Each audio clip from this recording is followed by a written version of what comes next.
Oi, pessoal. Estamos aqui para fazer mais uma videoaula, né?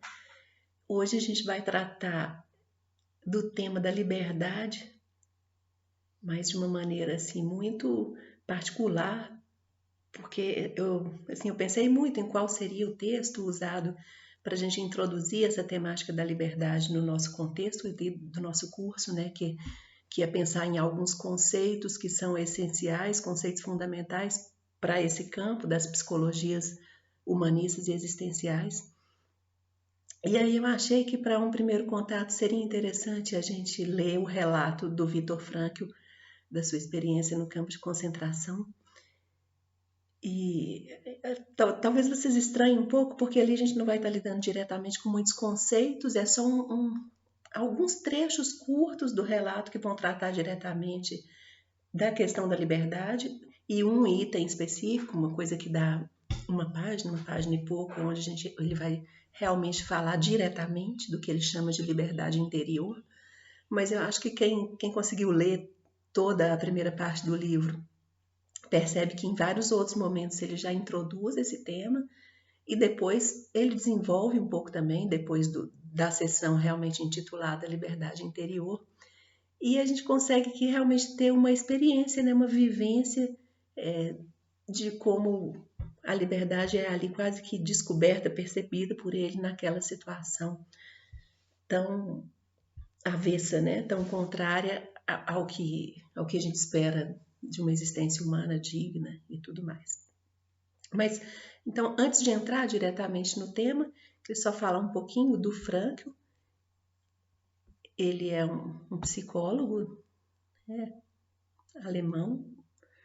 Nossa, agora até me deu uma dúvida, que eu não conferi isso, mas tenho quase certeza que é alemão, se não austríaco, mas acho que é alemão mesmo, e que viveu ao longo de todo o século XX, né, de 1905 a 1997, judeu, obviamente, né, e foi preso durante a Segunda Guerra Mundial, foi preso juntamente com outros milhões de judeus, e ele alerta para a gente que o que ele pretende é fazer uma descrição sob a ótica de um psicólogo, né? Ele era médico também, um médico psiquiatra, né? Mas ele trabalhava já com psicoterapia quando foi preso e depois passa a desenvolver muito mais uma teoria particular para esse campo, o que vem a ser chamado de logoterapia, que ele vai mostrar na segunda parte desse livro, né, que a gente está em contato aí. Ele desenvolve um pouco o que seriam então seus conceitos fundamentais para a logoterapia.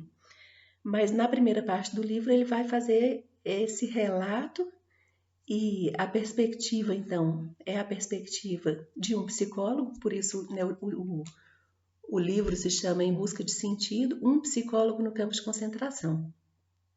Ele diz assim que relatos do que aconteceu lá na época que ele escreve já se tinham vários, quer dizer, já se tinha, não se trata aqui de dar informações sobre um campo de concentração, mas das percepções que ele tem da realidade ali vivida e de como que as pessoas reagiam, se comportavam.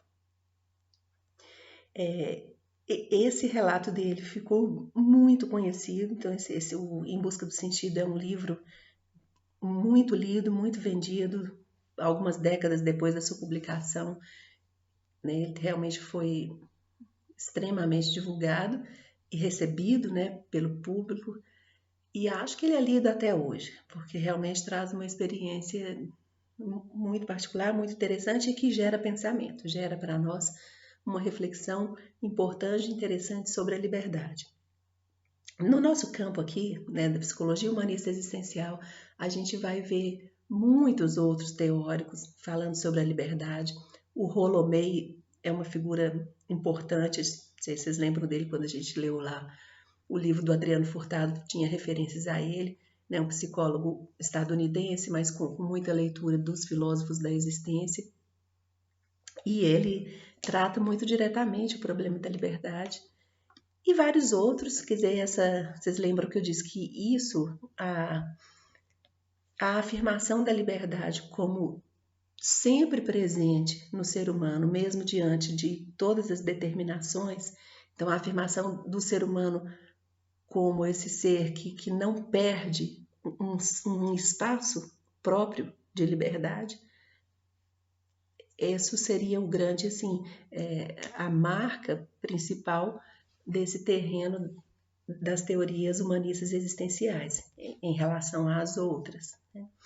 Então, ainda que considerando as nossas determinações do ambiente ou internas via inconsciente, sobraria sempre aí um espaço, um âmbito de liberdade, onde a gente tem um espaço próprio de possibilidade, inclusive de possibilidade de transformação do que são as determinações, né? Do ambiente, de onde elas provêm, enfim. Então, por isso esse tema é assim tão importante. E quando eu, né, escolhi que a gente então tenha esse contato primeiro, né, com teorizações em torno disso através do relato do Frankl, é exatamente porque ele vai falar de liberdade em uma circunstância de vida onde pareceria que a liberdade estava completamente suprimida. E é isso que algumas vertentes na psicologia, na compreensão do ser humano, às vezes tendem a desconsiderar o lugar da liberdade ou pensar que esse seria talvez um lugar ilusório. E aí, então, a gente buscá-la lá onde parece que ela não tem mais nenhum espaço, pode ser aqui bastante interessante para a gente e para dar início, né, a essa compreensão, a compreensão, um pensamento, e eu tenho certeza que todos vocês já pensaram sobre a liberdade alguma vez na vida, né? Esse é um tema que eu acho que vem à mente de todas as pessoas, das que buscam, que querem estudar psicologia. Eu acho que provavelmente quase impossível que a gente não se pergunte sobre isso. A que ponto eu sou livre? Se eu sou livre, que liberdade é essa? Como é que ela se define e tal? Pois bem, eu fiz assim, a minha anotação para fazer essa aula e para orientar aí o estudo de vocês. Eu fiz uma pequena anotação passando por todas as sessões que o Frankl, ele coloca vários subtítulos lá, né? Algumas vezes não tinha nada muito a comentar, só uma frase, só para dar uma referência para a gente não perder o fio que ele percorre.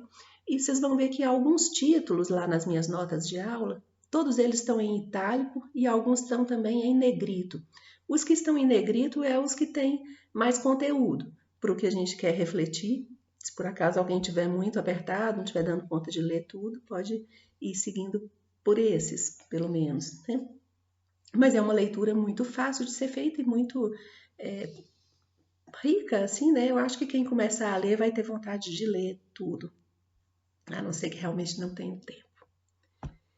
Então, ele começa repetindo, né, usando de novo o que é um dos títulos do próprio livro, ele vai usar como seu primeiro subtítulo, ali nessa primeira parte do livro, que é exatamente Em Busca de Sentido, e o primeiro subitem será um psicólogo no campo de concentração, onde ele vai explicitar isso que eu já disse. O que é que ele vai fazer ali? Ele quer relatar o cotidiano de um preso comum, num campo de concentração pequeno. Ele está dizendo isso para deixar claro que ele não está falando de nenhuma pessoa especial, algum prisioneiro famoso, e nem está falando da situação dos grandes campos que já foram muito descritas. Então, tudo que ele relata é o que acontece com, né, é o mais comum mesmo, as pessoas médias, medianas, vivendo num campo pequeno, e era isso que acontecia, então, nos muitos campos de concentração que existiram naquela época. A observação dele vai estar sempre em busca da atitude da pessoa, como é que as pessoas em geral reagiam àquela circunstância tão adversa.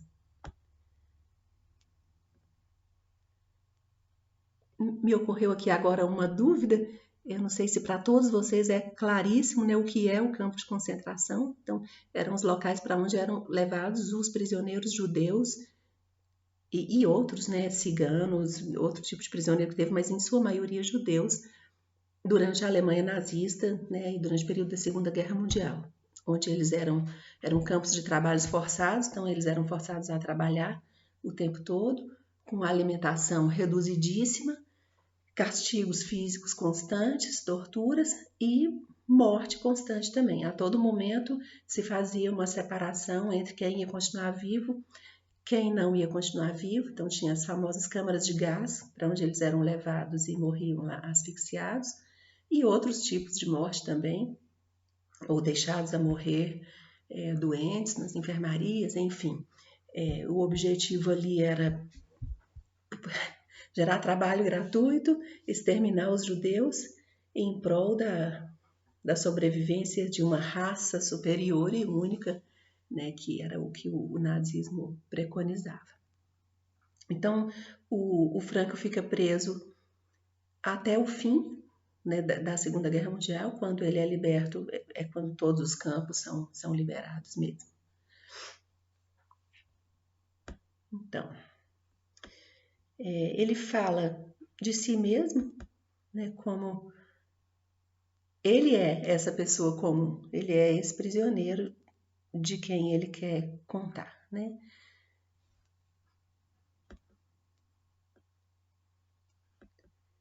Ele diz assim que ele está em busca de perceber em que momentos ele próprio viveu experiências pessoais, experiências que tiveram significação para a sua vida, ou seja, desculpa, ele próprio e os outros também. Ele está fazendo também uma observação de quem está perto dele e onde ele percebe que aconteceu algum tipo de experiência que aponta para uma significação pessoal, e isso é o que chama a atenção dele. E ele percebe que aí, onde há algum significado, há um indicativo de qual é o sentido daquela vida, ou de uma dica, um caminho de por onde a pessoa pode buscar um sentido para a sua vida. E a gente vai ver aqui ao longo desse vídeo que a ideia de sentido é muito importante para o Frankl. Ele vai localizar toda o que seria assim, o melhor de uma experiência humana vivida, é exatamente a orientação em direção a um sentido, em busca disso que ele está sempre. Ele começa então contando um pouco como que essa experiência começa, né? A estação ferroviária de Auschwitz diz da chegada, né, do primeiro momento no campo, e ele próprio fala assim que ele sentiu algum otimismo ali naquele primeiro momento, porque a primeira impressão não foi assim tão terrível. Foram recebidos por prisioneiros que estavam aparentemente saudáveis, que não pareciam estar passando fome. Depois que ele vai entender que aquele era um grupo de privilegiados, que tinha uma situação mais confortável, porque de alguma maneira também eram coniventes, né, com os que aprisionavam. Enfim, ele já diz isso, né? Isso é uma ilusão. Você sabe que está ali numa situação completamente adversa e vê algum pontinho ou outro que dá uma impressão de que a coisa não seria tão ruim assim, e se apega a isso. Até que, rapidamente, com 1 ou 2 dias, eles estavam todos compreendendo muito bem qual seria, né, o tamanho da adversidade a ser enfrentada. E, imediatamente, logo no primeiro dia, acontece uma primeira seleção, que é um encaminhamento de uma parte do grupo para um lado, outra parte para o outro, e os que foram para o outro lado, que não o que ele foi, foram mortos já nesse primeiro dia. E aí, de cara, eles já começam a ter a clareza dessa situação de que a todo momento alguém vai estar escolhendo, né, escolhendo vidas, escolhendo quem é que vai poder continuar vivo ou não. Né? Logo depois desse primeiro momento da separação, eles passam pelo processo de desinfecção, que é retirar tudo que eles têm no corpo, ou seja, todas as roupas, objetos pessoais, com exceção de óculos que eram necessários. Depois ele conta que ele conseguiu ficar com um cinto também, não entende bem porquê. E passam por um processo de retirada de pelos do corpo todo, né, cabelo e os pelos do corpo também. Depois entram num banho. Enfim, isso era chamado lá de desinfecção, mas sentido por eles como uma retirada total de tudo que eles carregavam até ali, de modo que só sobrava o que ele chama de uma existência nua e crua. Era ali um corpo completamente destituído de tudo que ele tinha, que ele carregava até então, de tudo que dizia da sua própria vida, da sua cultura. Né? O próprio Frankl fala que ele estava carregando um material, que eram os manuscritos de um livro que ele vinha escrevendo, e teve a ilusão de que conseguiria salvar aquilo ali, chegou a conversar com com o guarda lá que cuidava do compartimento dele, mas o que ele recebeu de volta foi só ironia e desprezo completo, e foi tudo retirado dele realmente.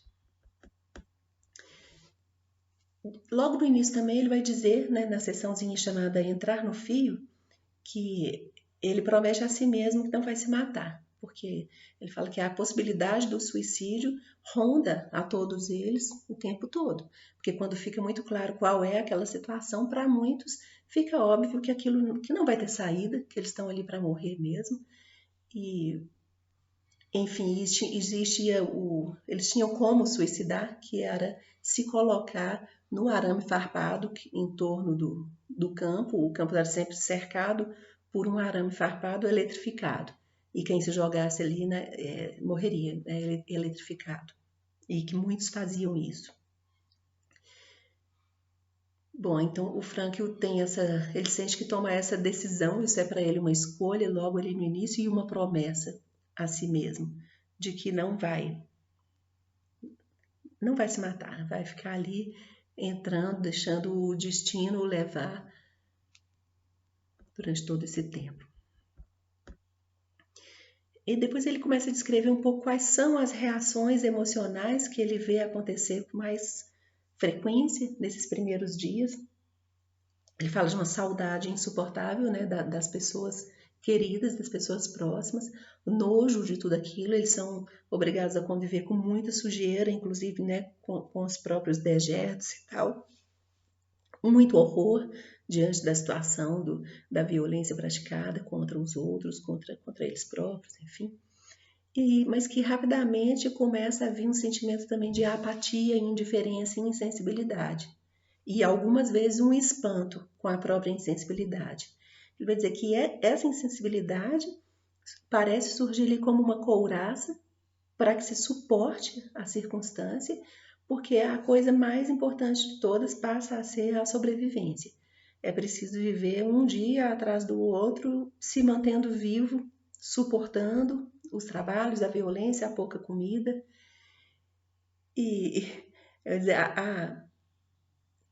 algumas coisas surgem ainda como muito sensíveis. Ele cita, por exemplo, a percepção da injustiça. Ele fala que dói muito, dói mais do que o castigo físico, e faz até uma referência sobre a criança, né, que recebe castigo físico dos adultos, e que muitas vezes a dor maior da criança ali diz mais respeito à injustiça do que à dor física propriamente dita. Isso são parênteses que ele faz, mas é uma coisa legal para a gente pensar também, né? Sobre essa ideia ainda presente na nossa cultura de que é possível castigar uma criança fisicamente.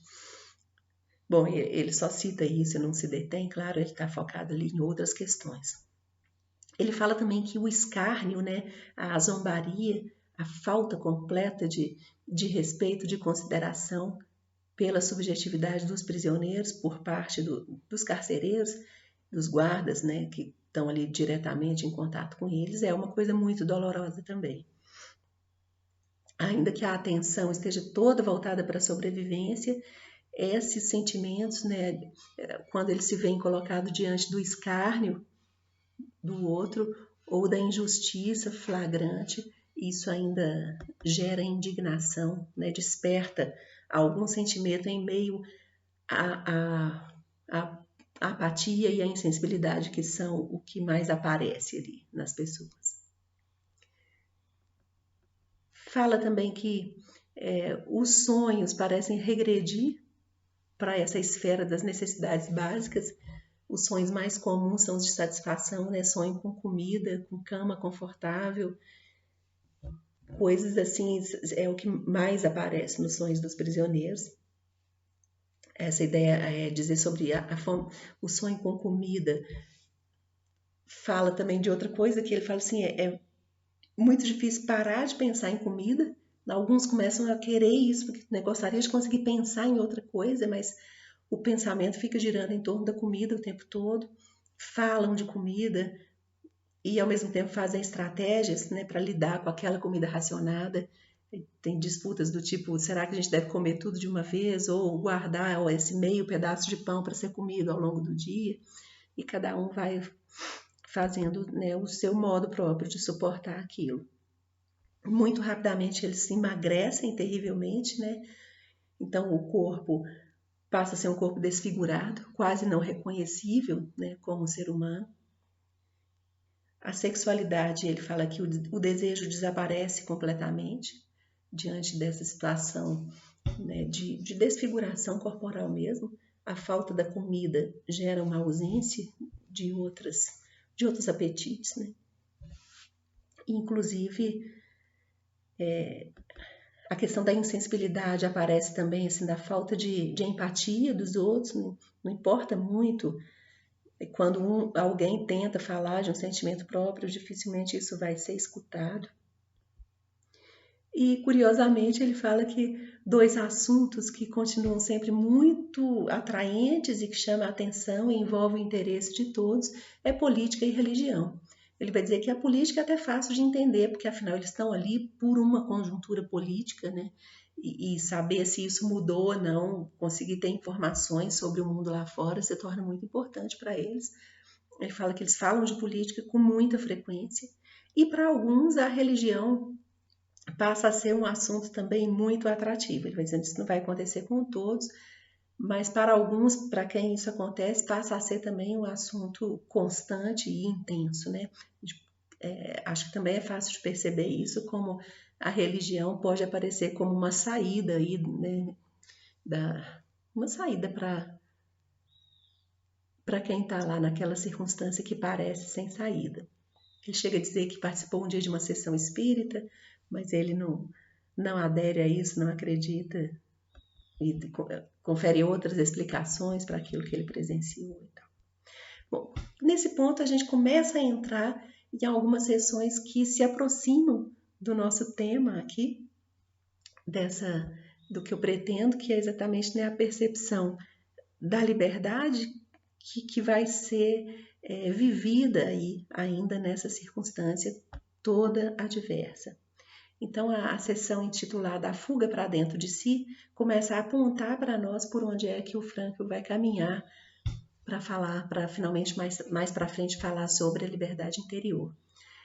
Então, nessa sessão A Fuga para Dentro de Si, ele vai dizer que algumas daquelas pessoas, as que ele considerava mais sensíveis, as que tinham anteriormente uma vida intelectual e cultural mais ativa, ele falou que geralmente são esses que conseguiam isso, eram capazes de se resguardar na interioridade, numa vida interior própria, e isso acabava funcionando como um recurso para garantir ali uma sobrevivência melhor, mas menos massacrada, assim, psiquicamente, né, psicologicamente, naquela circunstância.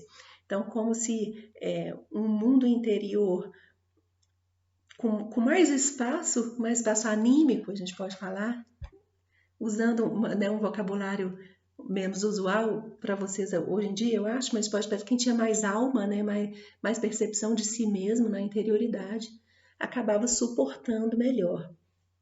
E aí, nessa sessão, o Frankl se refere, né, essas pessoas teriam uma maior liberdade espiritual ou uma maior riqueza interior. E essas expressões, liberdade espiritual, riqueza interior, também vão apontando para a gente o caminho aí do que ele daqui a pouco vai chamar de liberdade interior. Logo depois da sessão, quando nada mais resta, ele vai, né, continuar dizendo sobre esse universo da interioridade e se refere à força da imaginação e à força do amor que anima a imaginação. E aqui ele conta um pouco de como, de repente, pensar na sua esposa foi algo que trouxe a ele um ânimo diferente ali naquela circunstância. Ele quase que sentia que estava conversando mesmo com ela, e isso realmente, em alguns momentos, fazia com que ele conseguisse se descolar um pouco daquela realidade ali vivida. E ele chega a dizer que só aí ele consegue entender a ideia de que o amor pode ser redentor, né? Redentor no sentido de regenerador, que a experiência de sentir em si o amor e imaginar, estar amorosamente diante da figura imaginada da amada, funcionava como um vetor de de saúde para ele, né? De saúde psíquica. E aquela presença, mesmo que apenas imaginada, tinha quase que mesmo uma força de presença real. Ele chama de presença da imagem espiritual da sua esposa, e aquilo foi muito... trouxe para ele, né, um bem-estar diferente, uma força em relação ao que precisava ser enfrentado. E ele passa a pensar nisso também, né, na possibilidade desse recurso. Não só para ele está vivendo isso, mas pensando que todas as pessoas que ele vê ali que conseguiam, então, se resguardar na interioridade e fazer uso da própria imaginação, tinham mais recursos para enfrentar o que era vivido. Ele falou que isso era mais importante do que a força física, que às vezes pessoas fisicamente parecendo mais frágeis acabavam suportando mais por essa presença aí de uma vida interior mais rica, mais vivida, mais percebida. Seguindo, né, essa ideia do imaginário, do interno, ele fala também sobre pequenos momentos assim do que ele chama de meditação, que são as lembranças de pequenas coisas ricas, importantes do cotidiano, mas quando eu estou dizendo rica porque aparecem ali na lembrança dele como muito ricas, mas ele está falando de coisas muito simples, lembrar, por exemplo, de acordar, fazer o café da manhã, enfim, abrir a janela de manhã na sua própria casa, na sua cidade, e tudo, e essas lembranças também vinham tendo um poder de tranquilização, né, propiciavam uma energia mais...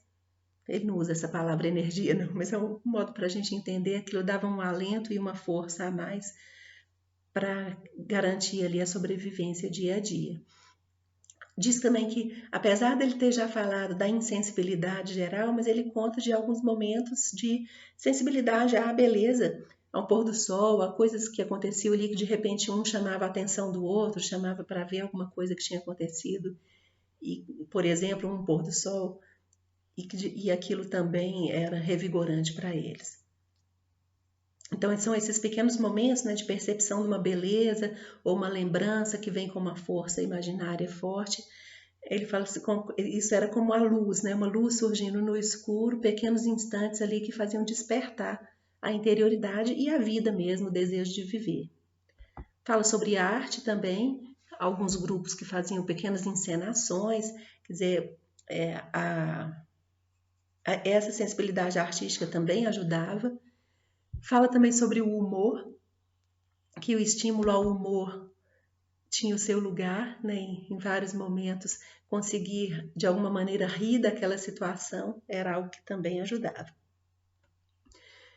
Se refere a uma certa comparação, eles pensando que como que aquilo que eles viviam é tão terrível, que seria bom ser um prisioneiro comum nesse momento, que pelo menos teria comida digna, não teria que fazer os trabalhos forçados, enfim. E se refere às pequenas alegrias de quando era poupado de uma circunstância pior do que a que ele estava vivendo. Então, sempre o comparativo entre as experiências aparece sempre também, e pequenos alívios ao ver que não foi, por exemplo, para uma circunstância pior. Até que surge para ele a possibilidade de ir para o setor, para a enfermaria, que eles chamam de setor do tifo exantemático, era uma doença que estava se disseminando muito ali entre os prisioneiros, e como ele era médico, ele teve a chance de ir para esse setor, e toda vez que aparecia essa possibilidade para os prisioneiros de mudar de lugar, isso era sentido sempre com muito medo, porque eles sabiam que muitas vezes aquilo era uma mentira, e era dito que eles estavam indo para uma outra parte do campo, para um outro campo, e muitas vezes eles eram para as câmaras de extermínio. Então, toda vez que se mudava de lugar, se tinha medo de estar caminhando para a morte.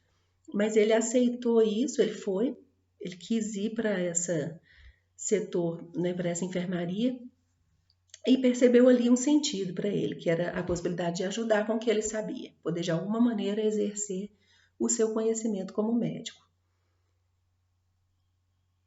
E aqui eu chamo a atenção porque aparece palavra sentido, essa ideia do sentido que é muito importante para o Viktor Frankl. Ele se refere também a uma busca de solidão, né? A necessidade de ficar sozinho, é como se sentisse uma saudade de si mesmo, e a busca de um espaço de solidão é a busca de um espaço para si próprio. E aí a gente continua naquela ideia, né, da percepção da interioridade. E isso seria como que quase um contraponto à sensação mais predominante de estar sempre sendo simplesmente um joguete ali do destino, né? A sorte jogando com eles o tempo todo eles estão escapando de ter sido por acaso escolhido para ir para um grupo que iria morrer rapidamente. Em um desses momentos em que ele pensa que vai morrer, quando ele está indo para a enfermaria do tifo, ele chega a dizer para um amigo lá, ele tem um último desejo, é que esse amigo, se sobrevivesse, se ele próprio, Frankl, morresse e o amigo sobrevivesse, que ele procurasse sua esposa e desse a ela um recado, né? Que é o recado do amor dele ali. E aqui vem um momento também importante para nós, a sessão chamada plano de fuga, porque ele vai dizer, ali eles se sentiam completamente sem possibilidade de escolha. E alguns até fugiam de qualquer possibilidade de decidir por pequenas coisas. E isso daqui a pouco ele vai voltar a falar como sendo aqueles que se mantinham firmes e se apegavam a todas as possibilidades de decisão que tinham, ainda que muito pequenas, mas aqueles que valorizavam esses pequenos momentos de escolha ficavam mais firmes também, mais fortes. E ele diz que percebia na maioria dos seus companheiros ali uma tendência a fugir, a não querer tomar nenhuma decisão. Já que a liberdade estava tão retirada, perdia sentido para muitos deles se envolver, né, se dedicar a fazer pequenas escolhas, quando, né, as escolhas maiores estavam completamente fechadas para eles. E aí ele fala que uma decisão que ocasionalmente aparecia para eles era a oportunidade de participar de um plano de fuga. Então isso era um momento assim de realmente fazer uma escolha grande ali dentro. Alguns conseguiram fugir, a maioria que tentou não conseguiu, né? Acabou sendo pego e quase sempre morriam nessa circunstância. E aí ele conta, né, uma experiência própria de uma vez que quase participou de um plano de fuga, acaba não participando porque se sentiu comprometido ali com os doentes, quando ele estava trabalhando, né, na enfermaria como médico. Se refere também à irritabilidade constante que toma conta deles. Eu falei, isso tem fatores fisiológicos, né, a fome, a falta de sono permanentes, mas também algo que diz respeito à destituição total da humanidade deles, da sua dignidade. Isso também gera ali a irritação, uma tendência à agressividade constante.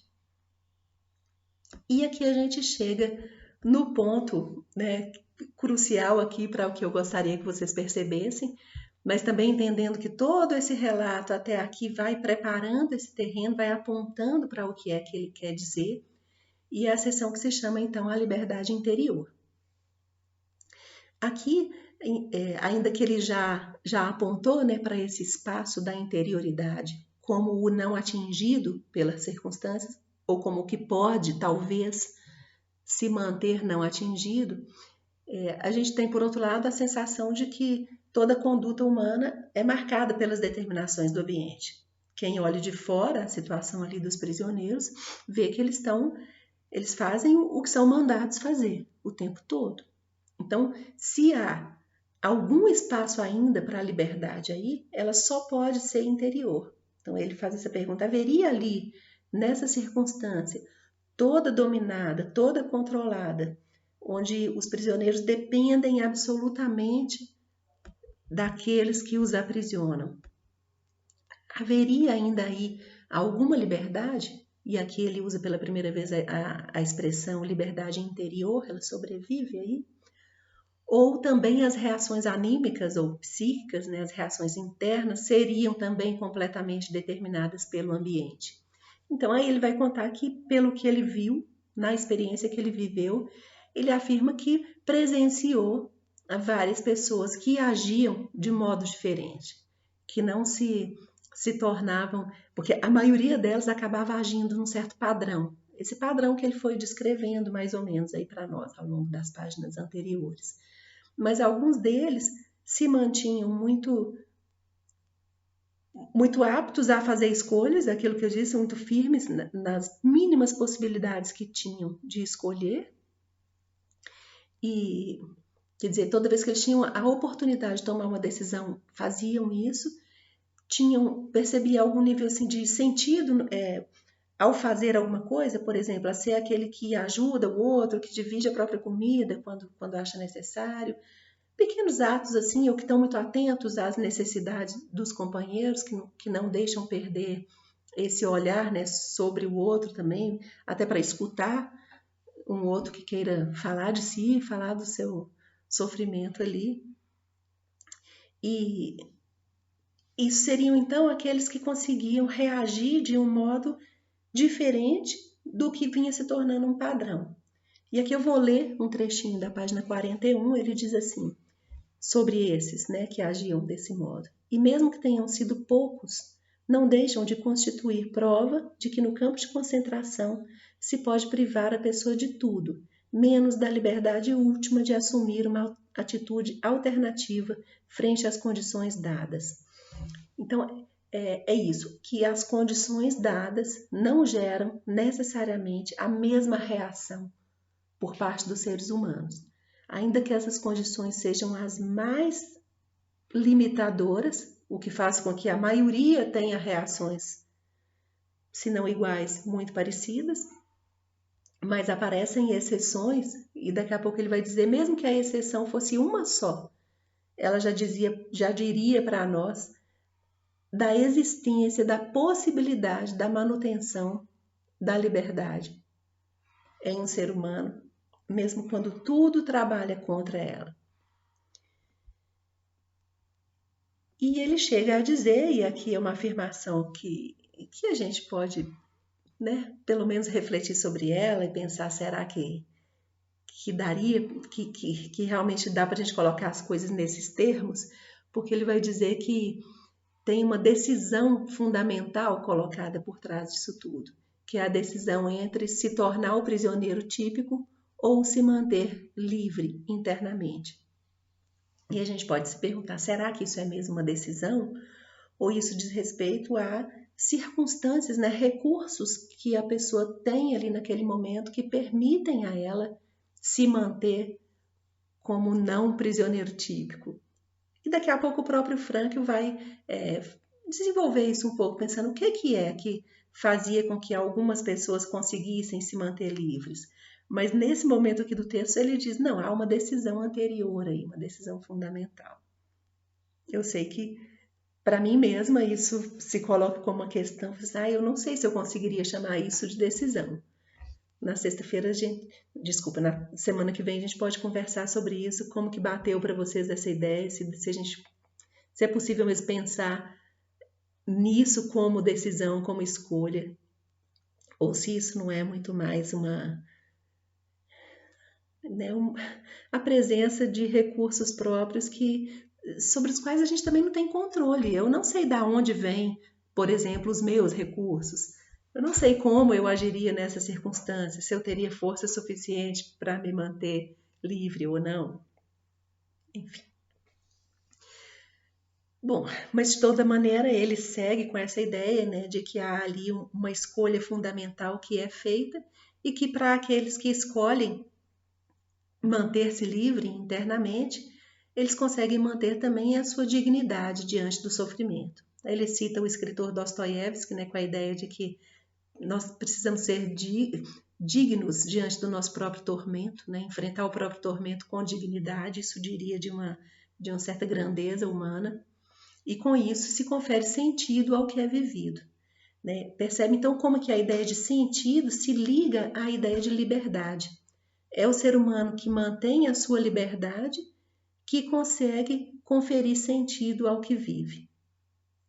E depois, se vocês vierem estudar um pouquinho da logoterapia, a gente vai ver como que é muito importante para o Frankl o encontro, né, ou a busca do sentido para a própria vida. Isso é o principal sinal assim de saúde psíquica, é aquilo que se pretende no processo da logoterapia, é a percepção do que é o sentido da própria vida e a reorientação desse sentido, se for o caso. E aqui então vou colocar outro trechinho que eu vou ler, né, que é a percepção do próprio autor. Ele diz assim: a maioria se preocupava com a questão: será que vamos sobreviver ao campo de concentração?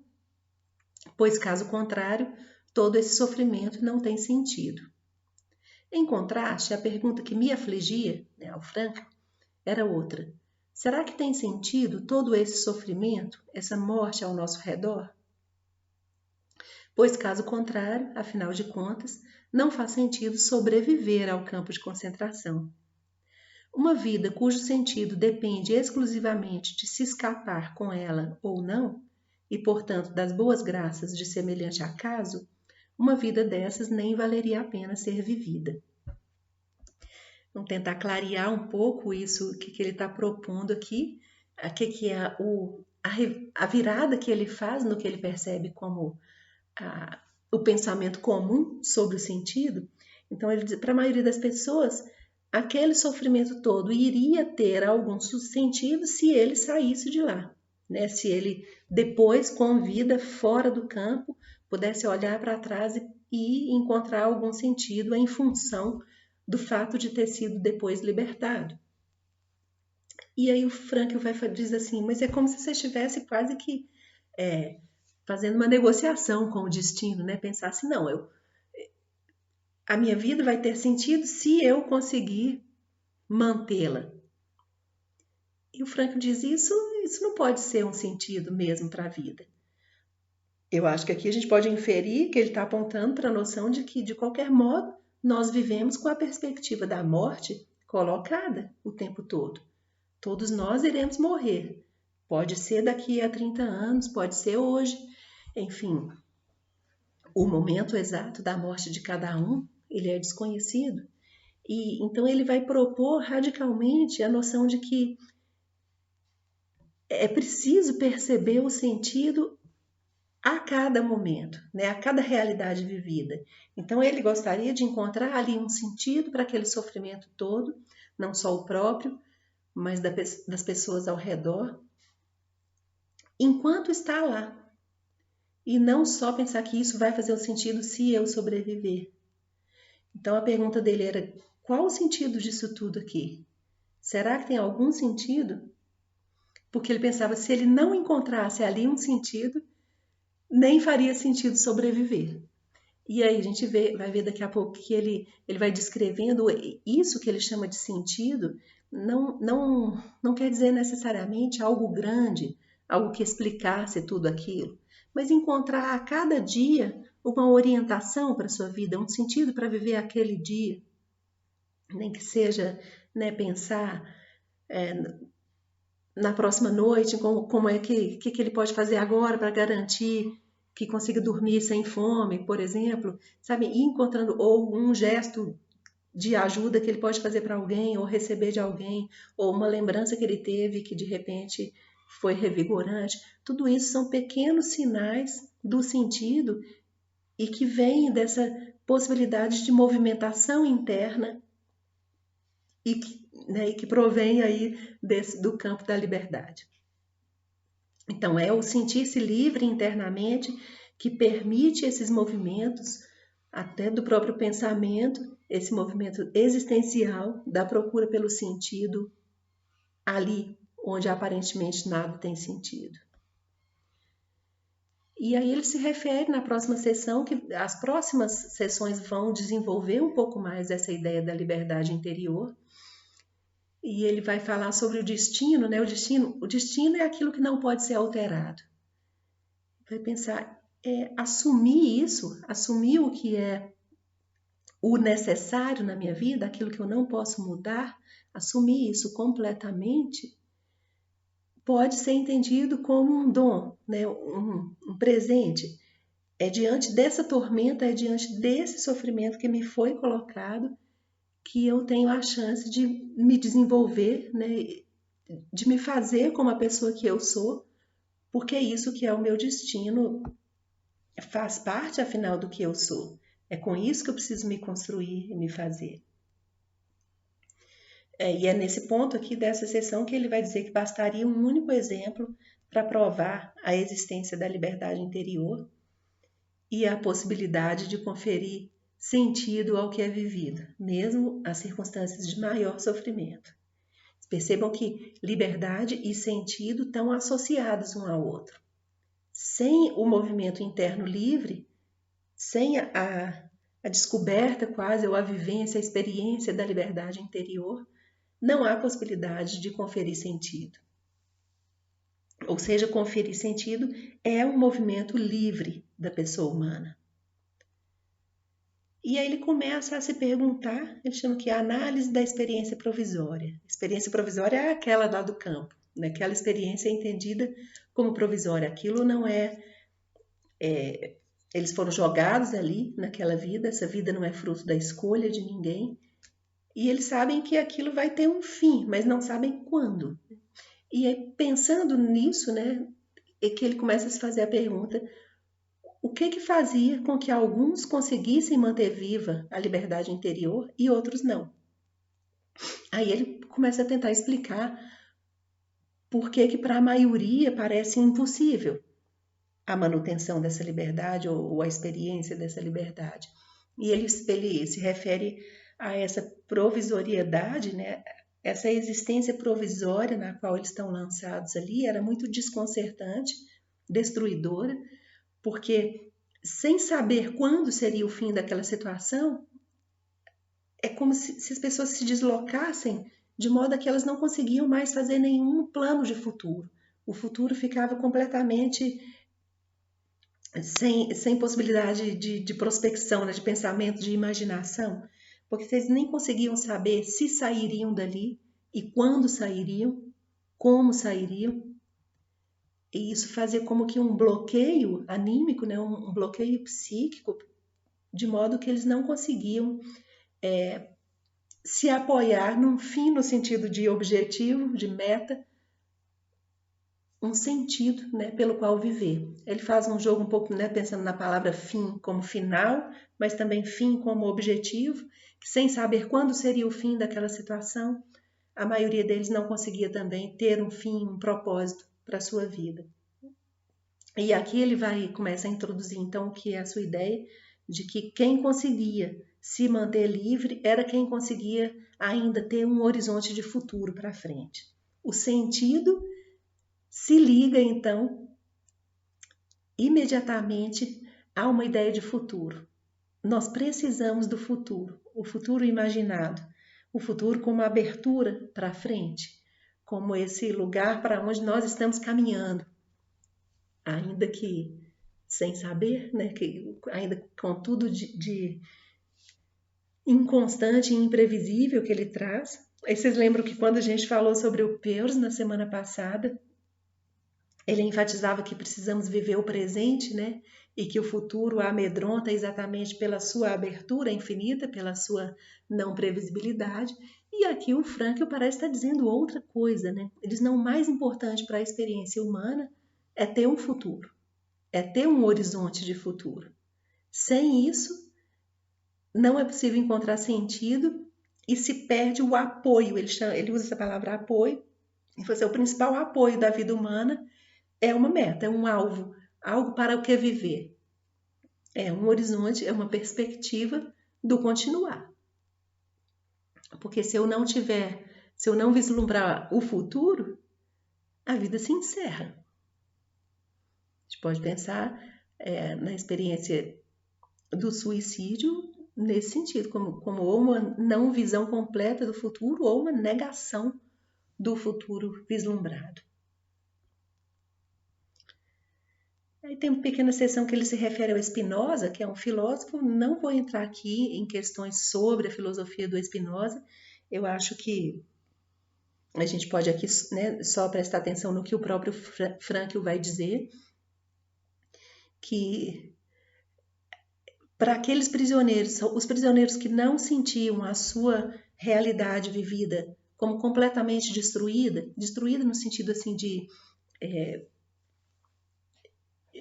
negar completamente aquilo que viviam, de só ver o horror do que viviam, porque quando o presente se torna completamente, absolutamente tomado pelo horror, fica quase impossível fazer a tal abertura para frente ou uma abertura para o futuro. Então, mais uma vez ele vai afirmar que nesse apoio, para quem tem, ele chega a usar a expressão pedaço de futuro, quem consegue garantir um pedaço de futuro é quem consegue viver ali um dia depois do outro. E assim como eu falei sobre o sentido, alguns minutos atrás, também aqui esse futuro pode ser percebido como bem próximo, como por exemplo conseguir pensar o que eu vou comer hoje à noite, como é que eu vou acordar amanhã, como que vai, né? Amanhã eu tenho um dia de trabalho e eu vou acordar e vou viver. Entende assim que a gente consiga nessa circunstância tão adversa que eles viviam, pelo menos ter esse movimento interno, né, esse movimento psíquico de vislumbrar o que vem à frente, nem que seja só a próxima noite, o próximo dia, o próximo trabalho, a próxima pessoa que vai chegar aqui e por aí vai. E ele fala disso, né, desses pequenos movimentos, mas fala também em alguns momentos muito, muito difíceis internamente, quando ele fala assim, né, de repente se imaginava fora dali, aí ele dá um exemplo de um dia que se imaginou dando uma palestra para muita gente, sendo muito bem recebido. Então, é como se fossem grandes saltos imaginativos para um futuro que ele não sabia ainda quando que viria, mas um futuro atraente, e isso também funcionava como algo ali, né, que dava, garantia ainda força e garantia a imaginação viva, e a imaginação viva, olhando para o futuro, garantia esse movimento, né, assim, de ter uma vida que se percebe para frente. E tudo isso é fruto da chamada por ele de liberdade interior.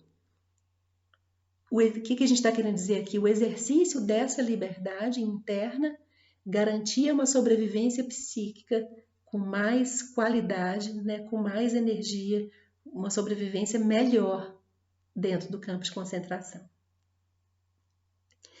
E aí ele cita Nietzsche também, um outro filósofo, com uma frase, né, que quem tem por que viver aguenta quase qualquer como.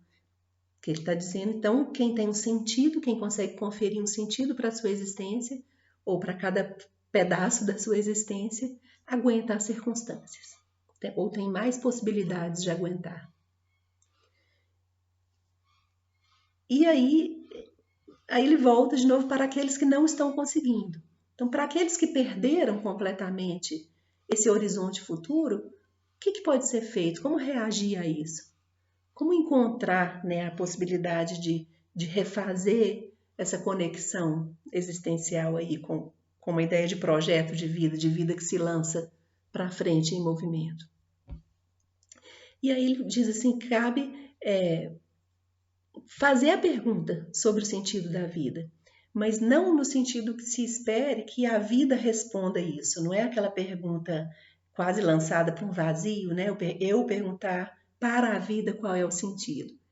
Porque a ideia do Frankl é que nós é que temos que conferir sentido para a nossa própria vida e, se possível for, para a vida humana, de modo universalizante, quando isso for o caso. Mas o principal é que seja possível para mim conferir sentido para a minha vida, nem que seja para a minha vida do cotidiano, para cada dia vivido.